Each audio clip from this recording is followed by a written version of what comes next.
Halo sahabat Inspirasi News, bertemu lagi dengan Inspirasi News yang terus mengabarkan fakta viral seputar tokoh-tokoh politik dan tokoh publik serta berita-berita viral di Indonesia dan juga di mancanegara.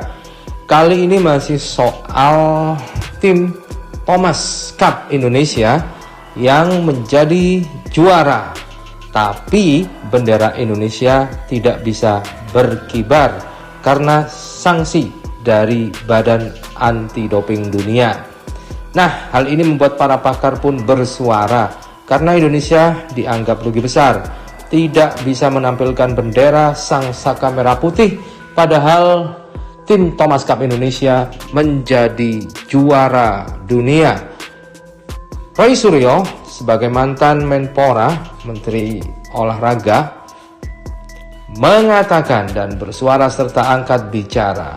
Katanya Indonesia rugi besar. Di mana kerugiannya? Apa yang dikatakan Roy Suryo? Yuk simak fakta Inspirasi News kali ini. Like, subscribe, and komennya ditunggu. Serta jangan lupa selalu ada doa dalam setiap lentikan jarimu.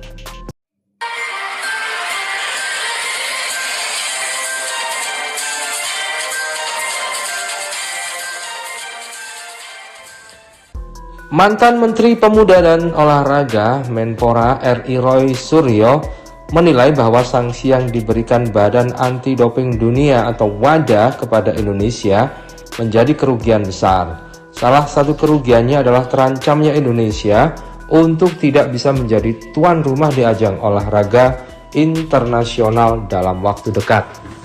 Sangat merugikan, apalagi ini bukan yang pertama kita alami, kata Roy saat dihubungi awak media. Roy mengaku khawatir bahwa sanksi dari WADA membuat Indonesia terancam tidak bisa menggelar atau menjadi tuan rumah dalam ajang olahraga tingkat regional, kontinental, atau dunia selama 1 tahun dan bisa diperpanjang. Apalagi sudah ada agenda terdekat yang akan dilaksanakan, salah satunya balapan World Superbike WSBK di sirkuit Mandalika. Meskipun memang secara izin WSBK ini sudah mengantongi sebelum sanksi WADA itu diberikan. Nah, selain sanksi itu, yang berat juga adalah Indonesia tidak diperbolehkan untuk menyelenggarakan kegiatan multi-event dalam bidang sport selama dalam sanksi itu. Ini kan cukup berat ya, artinya apa? Meskipun kita sudah dapat izin untuk penyelenggaraan di WSBK di Mandalika, bisa jadi itu akan dipertanyakan juga terangnya.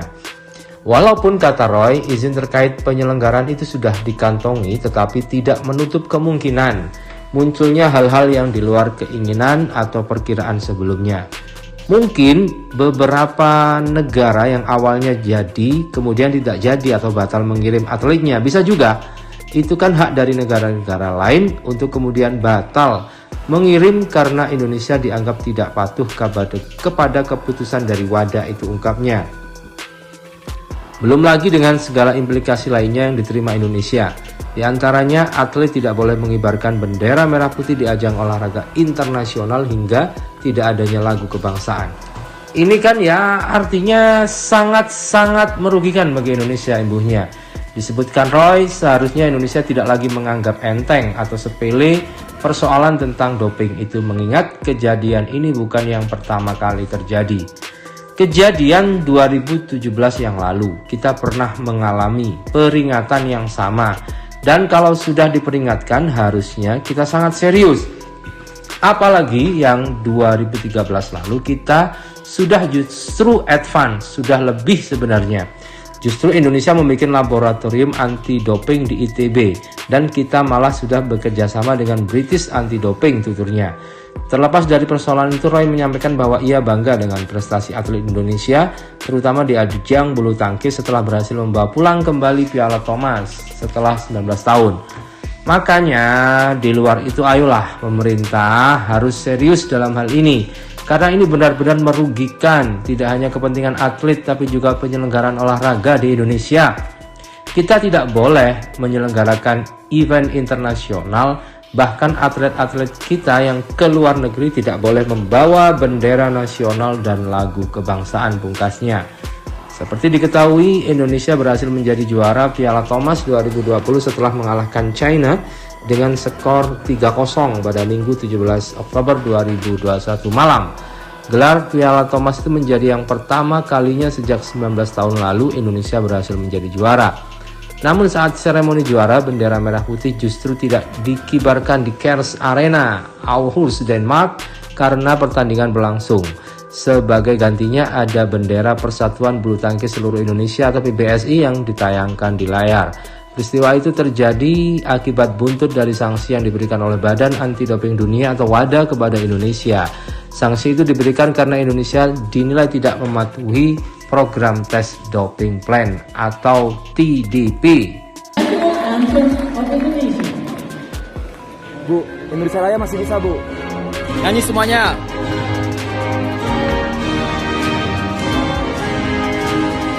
Indonesia tanah airku, tanah tumpah darahku. Di sanalah aku berdiri, jadi pandu ibu. Indonesia kebangsaanku, bangsa dan tanah airku. Marilah kita berseru, Indonesia bersatu. Hiduplah tanahku, hiduplah negeriku, bangsaku, rakyatku semuanya. Bangunlah jiwanya, bangunlah badannya untuk Indonesia Raya. Indonesia Raya, merdeka, merdeka, tanahku, negeriku yang ku cinta. Indonesia Raya, merdeka, merdeka, hiduplah Indonesia Raya. Indonesia Raya, merdeka, merdeka, tanahku, negeriku yang ku cinta. Indonesia Raya, merdeka,